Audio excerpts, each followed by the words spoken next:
Oke, selamat pagi semuanya. Hari ini kita mulai proyek besar kita yaitu tentang Core Cam CCTV Hybrid Portable. Saya mau proyek ini benar-benar beda di pasaran. Kepada saudara Ridwan. Baik Pak, terima kasih atas waktunya. Jadi CCTV ini akan mempunyai dua mode. Yang pertama mode Wi-Fi jika ada, dan yang kedua mode LTE jika darurat.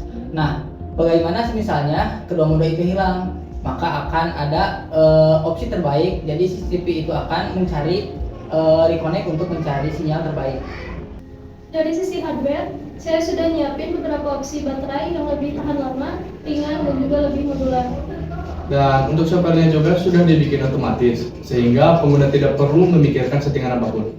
Tapi saya ada sedikit challenge nih. Bagaimana kalau kita kasih fitur yaitu self-healing connection. Jadi, di mana ketika tidak ada Wi-Fi, maka si CCTV-nya itu akan mencari opsi terbaik di daerahnya itu. Oke, saya lihat sangat menarik. Coba teruskan. Kalau soal baterai, kita butuh sistem yang irit. Karena kalau dipakai untuk streaming itu bakal boros banget energinya. Bagaimana kalau kita membuat mode hemat energi? Jadi kita bisa membagi ketiga mode itu. Yang pertama itu ada mode normal. Jadi Full HD, baterai itu di bawah 30%.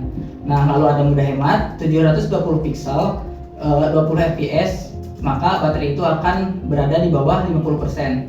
Yang terakhir ada mode super hemat energi. Ketika baterainya itu di bawah 20%, maka snapshotnya itu akan 10 per detik. Itu bisa banget buat ngulur kinerja waktu alat jauh lebih lama. Dan untuk softwarenya, resolusinya juga bisa otomatis turun ketika sinyal dalam keadaan jelek. Sip, ini bukan hanya sekedar alat ya, tapi juga alat yang selalu akan mengerti kondisi dan situasi. Pak Ridwan, sebenarnya ada satu kendala lagi kalau dalam baterai.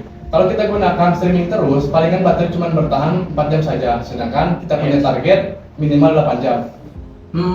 Oke, jangan panik. Bagaimana kalau kita kombinasikan kedua solusi itu? Sebagaimana yang kita bicarakan dalam pembicaraan sebelumnya. Kalau begitu, saya tambahkan saja fitur notifikasi. Ketika alat masuk ke dalam mode hemat, pengguna bakalan tahu. Saya bakal cek vendor lain untuk cari baterai baru. Ada beberapa pilihan lithium-ion hybrid. Bagus, ini kerja tim yang saya inginkan. Saya lihat semuanya berjalan sangat baik dan menarik. Tolong tambahkan rencana sebelum kita finalisasikan. Baik Pak, saya punya usul. Bagaimana kalau kita membuat dua versi dalam Core itu? Versi yang pertama yaitu versi standar, di mana si pengguna itu bisa mendapatkan harga yang lebih terjangkau. Dan yang kedua itu ada versi Pro. Versi itu lebih tinggi spesifikasinya. Ide bagus, kita bisa target pasar lebih luas. Dan untuk softwarenya, tinggal kita sedikit upgrade saja untuk buat versi Pro-nya. Hebat, dengan ini saya yakin Core Cam bakal jadi produk andalan kita dan bakal laku di pasaran. Baik, kita akhiri saja meeting kali ini. Terima kasih atas kerjasamanya.